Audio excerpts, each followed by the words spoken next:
Tak nazdar, Miloš. Čau, Janči. Čaute. Zdravíčko.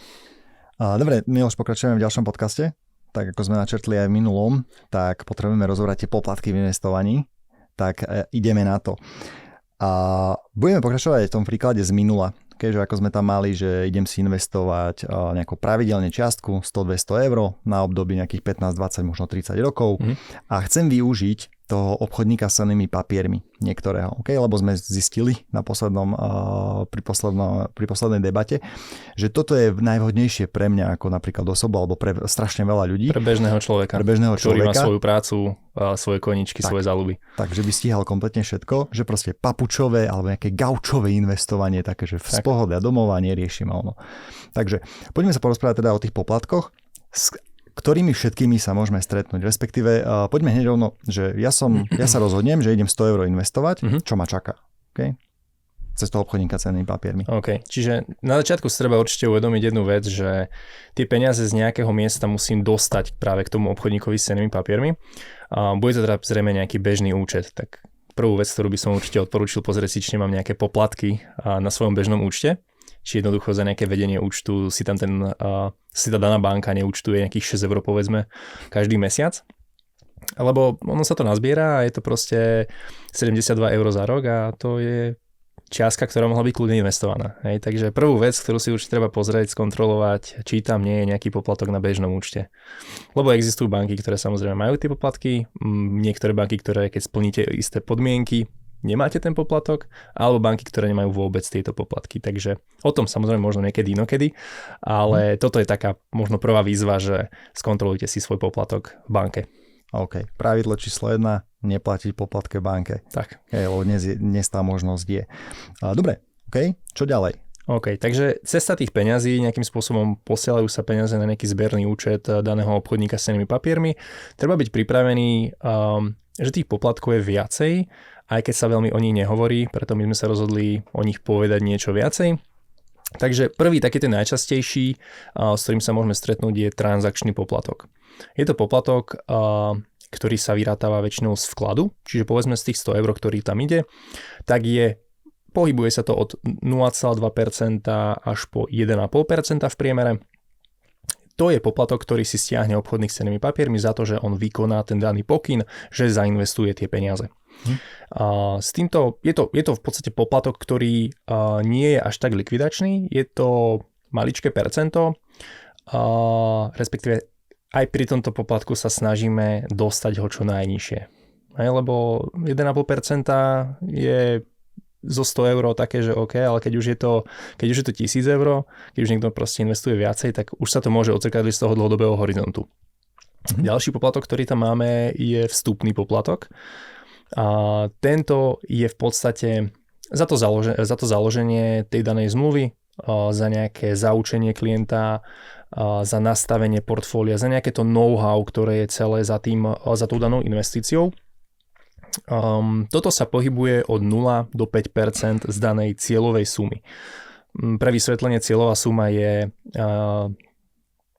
Dáme si príklad, to znamená, že tých 100 eur mesačne na obdobie, ja to chcem napríklad na 30 rokov a každý mesiac sem investovať. To znamená 100 eur krát 12 mesiacov je 1200, krát 30 rokov je 36 000 eur a z tejto sa vypočíta ten vstupný poplatok. Presne tak, čiže je to od 0 do 5% z toho príkladu z tých 36 000. Samozrejme, toto z dlhodobého hľadiska tiež nie je až tak likvidačná čiastka, respektíve neovplyvňuje to až tak veľmi tú danú výkonnosť toho portfólia, respektíve toho fondu, respektíve toho investičného účtu. Ale aj pri tomto sa samozrejme chceme snažiť držať čo najnižšie. Čiže taký ten bežný trhový priemer sú 3% z cieľovej sumy. To znamená, v podstate v našom príklade je to niečo na úrovni 1000 eur? Niečo okolo 1000 eur, áno. Celkom fajn za vypísanie zmluvy. Ja by som povedal, že ale OK, je tam za tým nejaký ten know-how? Áno, je to zaujímavá čiastka, určite, za to, že človek naozaj strávi nejakú chvíľu. Samozrejme, je klient a je klient. Niekto proste povie a pochopí to za 20 minút, niekomu treba vysvetľovať dlhšie, takže je to veľmi individuálne, ale zase treba si povedať, že či tá hodinovka je 1000 eurová, alebo je povedzme 360 eurová, hej. Ale o tom potom. Takže to sú prvé dva poplatky, s ktorými sa určite človek stretne, keď investuje cez nejakého sprostredkovateľa. Do úvahy tam spadá ešte konverzný kurz, respektíve príplatok ku stredovému konverznému kurzu. To znamená, ja to ešte možno doplním, že chcem investovať do toho Standard & Poor's, čo sme sa minule bavili, do toho ETF-ka, toho pasívne spravovaného fondu. A keby som ho chcel investovať, alebo keby som chcel investovať v nejakej inej mene, napríklad dolári, tak vtedy sa stretnem s týmto konverzným alebo devízovým. Áno, ono v podstate je to z toho hľadiska, že nejaký náklad tam na ten konverzný kurz je, aj z pohľadu obchodníka s cennými papiermi. A väčšinou sa ale samozrejme spájajú tie pokyny a mení sa to naraz, že to nie je proste každý klient jednotlivo, ale tým, že je tam väčší objem tých peňazí, tak tá cena za ten konverzný kurz, respektíve ten príplatok je nižší. Hej, takže toto je tiež veľmi individuálne od obchodníka s cennými papiermi k obchodníkovi s cennými papiermi. Hej, takže tam preto odporúčame investovať v mene, v ktorej sa zarába. Hej, čiže keď niekto zarába eurá, používa eurá, kupuje si produkty za eurá, tak odporúčame aj investovať za eurá, lebo sa týmto spôsobom človek vie vyhnúť tomu, tej prírážke k tomu stredovému kurzu. OK. Dobre. Potom sú tam ďalšie poplatky. To znamená, že ešte iba tak ešte furt nekončíme, ako sa hovorí. Ešte tu niečo ďalšie máme. OK. A ešte, že by som to zhrnul, to znamená, že keď ja sa rozhodnem investovať 100 eur a mám ten transakčný od 0,2 do 1,5, takže napríklad 20 centov mi odíde na to a 99 eur 80 centov sa mi investuje. OK, s tým, že vstupný som zaplatil naraz sprostredkovateľovi za to, že mi to som zaplatil tebe za to, že si mi to celé zaškolil a vysvetlil. Ešte takto, aký ty dávaš vstupný nejako, tak sa kľudne podiel s nami. Taký ten bežný priemer je od 0 do 5 je 1%. V priemere dostávajú klienti, keď investujú. Takže tebe by som zaplatil 360 eur za to. V tomto prípade v modelovej situácii by to bolo 360 eur. Okay. Dobre. Poďme na tie ďalšie teda poplatky, keď sme ešte neskončili s nimi. Aké ďalšie sú tam?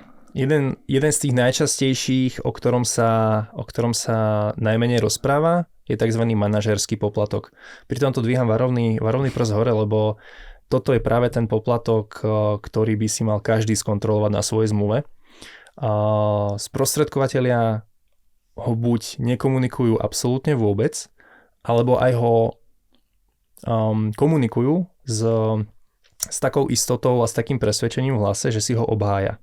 Že jednoducho s tým nemajú problém a toto je ten poplatok, ktorý už má ten zásadný dopad na celú investíciu. Z toho dlhodobého hľadiska samozrejme. Je to práve z toho dôvodu, že on sa účtuje z celého objemu účtu. To znamená, že keď niekto tam navkladá povedzme po tých 30 rokoch, hej, máme tam nejakú sumu, príklad cez 100 000, môžeme si to pozrieť konkrétne reálnejšie tie čísla, k tomu sa dostaneme. Je tam cez 100 000, tak jednoducho to 1%, čo je trhový priemer toho manažerského poplatku, sa stiahuje každý rok. Okay, je tam 100 000. To znamená, či mi zarobí investícia, či mi nezarobí. Áno, presne tak. Či zarobí investícia, či nezarobí. Komu? 1000 eur ide sprostredkovateľovi. Respektíve ono sa to rozdelí medzi tú celú sieť, ale eventuálne to ide do toho vrecka, nazvime to takto. Ide to k tej spoločnosti, k tomu sprostredkovateľovi, áno. Je to za správu toho účtu, aj keď budeme sa asi o tom rozprávať, že správať ETF fondy, respektíve brať si management fee za ETF fondy, ktoré sú pasívne a nevyžadujú si nejakú správu, už si asi musí každý zodpovedať sám, či je to tá správna cesta, ale o tom potom. Dobre. Je to manažerský alebo správcovský poplatok na strane toho sprostredkovateľa, keď ho tam dá, lebo ho aj nemusia dávať niektorí sprostredkovateľa, aj keď zase na trhu sme sa s tým veľmi nestretli. A potom je tu ešte správcovský alebo manažerský poplatok na strane fondu alebo na strane tej správcovskej spoločnosti. Tak, to skús vysvetliť. Nadáva sa mu aj TER, je to Total Expense Ratio. Čiže nejaký súčet tých všetkých nákladov, ktoré sú spojené s tou prevádzkou toho daného fondu, s manažovaním a tak ďalej. Hej. Čiže keď sa bavíme o pasívnych fondoch, ETF fondoch, tak každá tá správcovská spoločnosť to samozrejme nerobí zadarmo. Šarlatáni nie sú nikde a nie sú ani na strane správcovských spoločností, takže aj oni tam majú nejaký poplatok, ktorý ale samozrejme tú výkonnosť, ktorú oni vydávajú každý mesiac, respektíve v čase, ako sa im darí, tak tie čísla sú už očistené práve o túto položku. Čiže príklad Standard & Poor od iShares má manažerský poplatok, respektíve ten TER poplatok v hodnote 0,07%. Čiže keď si porovnáme, že správcovská spoločnosť má celý náklad 0,07% z objemu, no, oni tam majú samozrejme už niekoľko miliárd, takže je to trošku iná investícia, ako keď niekto investuje 100 eur. Takže aj tých 0,07 je celkom zaujímavé číslo z tohto pohľadu. Ale toto je s tým spojené, toto je poplatok, ktorému sa ale vyhnúť nedá. Či sa niekto rozhodne investovať cez obchodníka s cennými papiermi, alebo sa rozhodne investovať cez brokera, jednoducho tento poplatok tam bude vždy a nespravíme s tým nič. Jednoducho je to náklad na fungovanie toho daného fondu. Napríklad je tam v rámci iShares, čo sa týka S&P 500, robí sa rebalancing na strane fondu. Ten slovo rebalancing veľmi, veľmi často zaznieva v aktuálnej dobe, že je veľmi potrebný. No, je potrebný, ale on sa deje na strane fondu, takže ten sprostredkovateľ zase nejakým spôsobom nezasahuje do toho fondu. A tiež ten rebalancing v rámci 100% akciového portfólia, ktoré je nastavené na nejakých 30 rokov, tam nemá zmysel, lebo sa nehráme s dlhopismi a akciami. Jednoducho, keď je raz nastavené 100% portfólio na 30 rokov, tak tam veľmi nie je čo manažovať. No. Jasné. OK.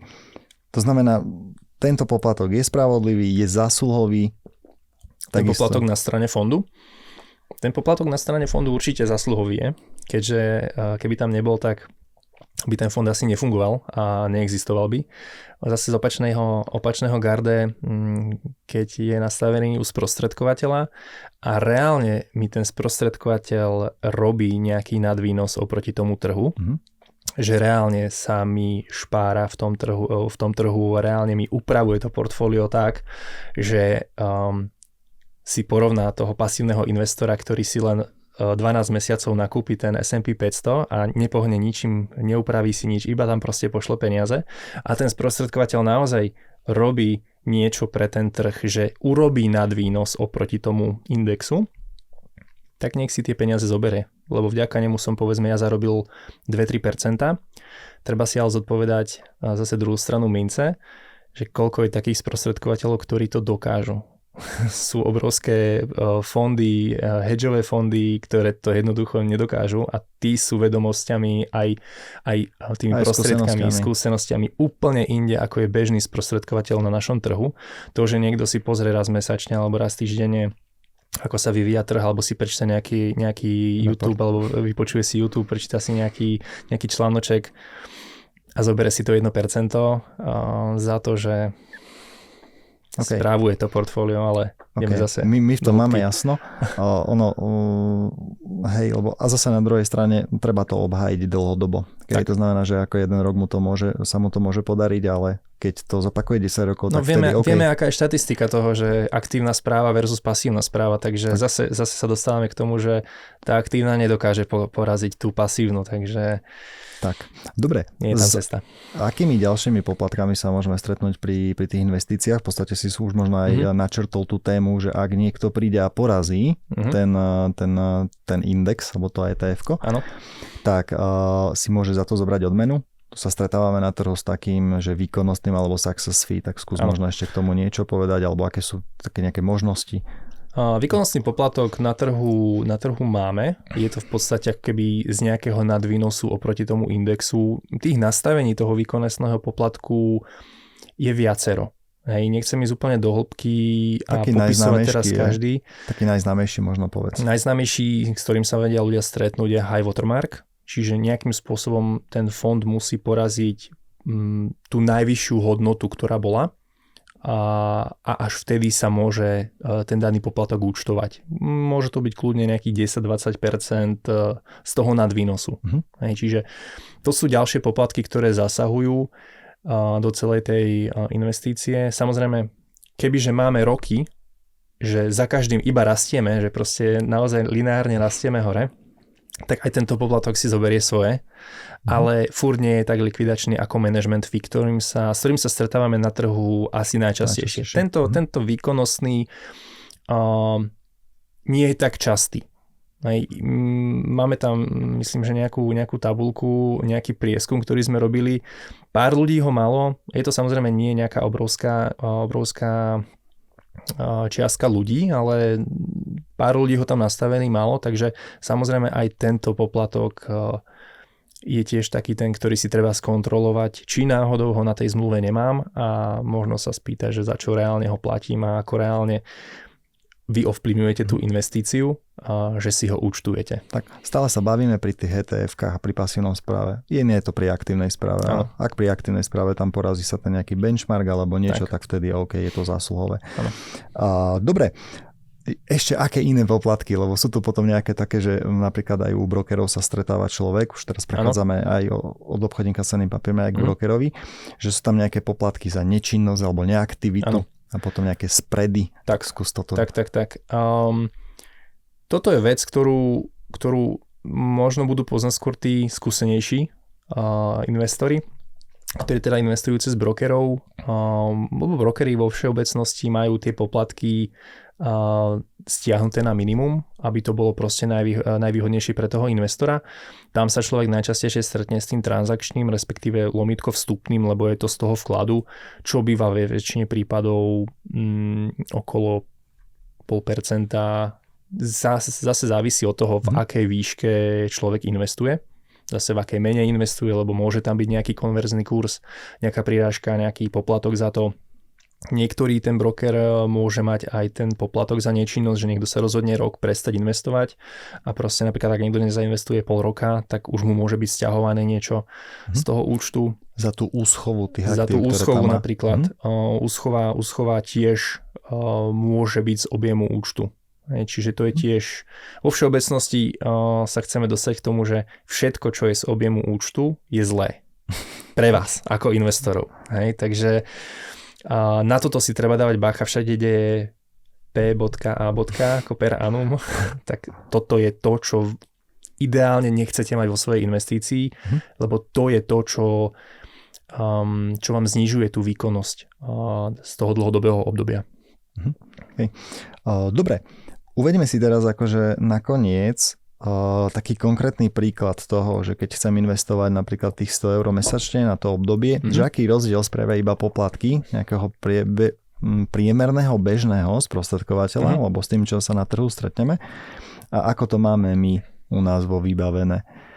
A je to celkom zaujímavé, lebo akože výsledkom toho je to, že my ľuďom hovoríme, že na poplatkoch záleží. Áno. Dneska fakt už ľudia vyhľadávajú, už ani ako bavia sa aj o tom, však to zase nám vyšlo z toho prieskumu, že bavia sa ľudia aj o tom, do čoho investovať, ale tu už skoro majú jasné, že keď to tá pasívna správa, tie ETF je cesta, áno, ale už riešia to, že ako najlacnejší alebo za ako najvýhodnejší podmienok. Preto sa o tomto tu dneska bavíme a rozoberáme aj všetky tie poplatky. Tak dajme si ten príklad. Ešte môžem doplniť, tak ľudia sú už veľmi podľa mňa prepočúvaní toho, že treba investovať.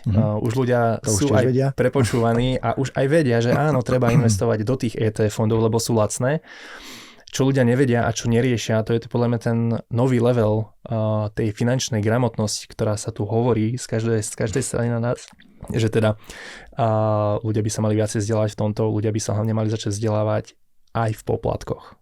Lebo nie je jedno, kde investujeme, nie je jedno, cez koho investujeme a nie je jedno, ako vieme, do čoho investujeme. Takže toto je ďalšia vec, ktorá by mala každému vrtať v hlave, aby si naozaj zistil, že či naozaj tá moja investícia je efektívna a či na konci po tých 20, 30, 40 rokoch, lebo mladí ľudia majú ten horizont krásne do toho dôchodku, tak či náhodou som nemohol mať na konci o 30, 40, 50, 100 tisíc viacej. Vzhľadom na to, že som našiel tie správne poplatky, ktoré tam boli, eliminoval som ich a začal som investovať naozaj výhodne. A teraz si na to veľmi jednoducho odpovieme a to tým príkladom, že keď chcem investovať, pokračujeme tým príkladom 100 eur mesačne na obdobie 30 rokov. To znamená každý mesiac chcem dávať, takže 36 000 eur tam navkladám. Bavíme sa o takom nejakom zhodnotení 8% ročne, s tým, že bežný sprostredkovateľ nastaví 3% vstupák a dá si tam ten priebežný poplatok manažerský alebo správcovský na úrovni 1%. To je ten trhový priemer. Tak. Keď si nahodíme to do kalkulačky, tých kalkulačiek je hromada na internete, respektíve máme vlastný projekt pasívne investovanie, tam sa to dá pekne naklikať kompletne celé. Ak to môžem doplniť, to prvá a viac menej jediná kalkulačka na Slovensku, ktorá dokáže takto efektne počítať poplatky všetky. Nie je to len taká tá kalkulačka, kde si človek nastaví výkonnosť a mesačný vklad, ale reálne vám vypočíta, o koľko vám je teda na konci menej vyplatené vzhľadom na tie poplatky. Môžeme si odpovedať veľmi rýchlo na otázku, prečo je to tak? Vieme, prečo je to tak. Okay. Dobre, tak pri tejto investovaní a pri týchto parametroch na konci po 30 rokoch ja by som mal vyťahnuť z investície 113 000 eur, plus minus bajočko. Ak by som investoval cez teba, Miloš, cez vybavené alebo nastavenie, aké má vybavené, to znamená tie isté parametre, ale vstupný poplatok na úrovni 1% a priebežný poplatok samozrejme nulový. Lebo proste nevieme si ho obhájiť, nechceme ho robiť, nedáva nám to zmysel. Nič nemanažujeme. Nič nemanažujeme v podstate. Na konci by som vyťahol z tejto investície 145 000 eur. To sme si iba tak veľmi rýchlo nakalkulovali. Rozdiel v tom celom je 32 000 eur. Po starom 1 000 000 korún.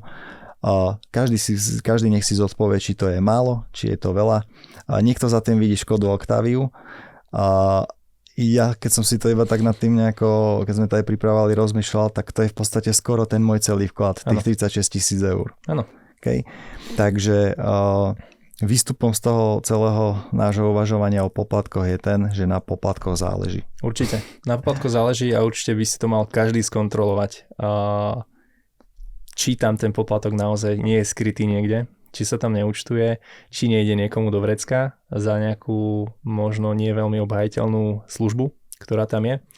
A to sa bavíme ale o 100 eurovej investícii. Hej. Ja mám vo vrecku telefón, kde mám nakliknutých povedzme príkladných 200 eur a tam už sa bavíme zase o vyšších čiastkách. A to si povieme v podcaste o tom, kde rozoberieme management fee a budeme sa rozprávať o najčastejších obhajobách toho management fee. S ktorými sa teda môžeme stretnúť na trhu. Tak. Ďakujem ti krásne, Miloš. Ďakujem vám. Ďakujem pekne. Majte sa. Čau, ahoj.